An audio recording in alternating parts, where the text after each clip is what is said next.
When the president's going against somebody like a boogeyman on the right, whether it's Mitt Romney or House Republicans during the shutdown, he's done very well. But in these other situations, I mean, this is a gift to the Republicans who are basically saying, what shutdown? They're focusing on Obamacare, the NSA controversy. It's a tough position for President Obama and his team, but I think there are parallels in both the NSA issue as well as the Obamacare website, is that they have to release more information. It continues to be a story if they don't release the enrollment numbers. I mean, clearly, if those numbers were good, they would be out. And they keep saying mid-November. Not till November. Not till November, right? Right. That's what we just heard from her this morning. And we've also heard, that Obama did not know about spying on allies. We heard this.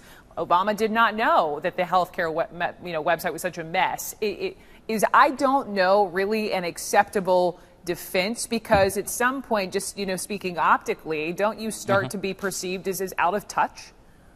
Yeah, and previously Obama hasn't taken this stance. He said on a number of occasions, the buck stops with me, right, whether it's Benghazi or other issues that he had in the first term. So I don't think that's a good long-term strategy. And anytime you're having that discussion of I didn't know about it, or if I knew about it, I mean, either way, it's bad news for the White House. But I think they have to be less reactive and go on offense and lead the charge on changing the NSA or curbing their powers, doing whatever they think is best, because now you have allies, as you mentioned before, Dianne Feinstein, working on legislation. You have friends on Capitol Hill. And once again, this divides the Democratic Party. We saw the Republicans divided during the fiscal showdown. Well, Democrats are now grappling with both the health care issue and the NSA issue.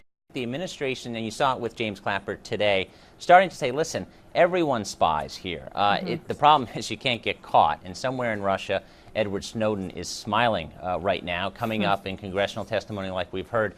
And so this has really thrown off the White House off balance, because remember, Brooke, at first, the president was saying, the NSA is not spying on Americans. Now they've had to deal with spying on foreign leaders, and that's been the big problem.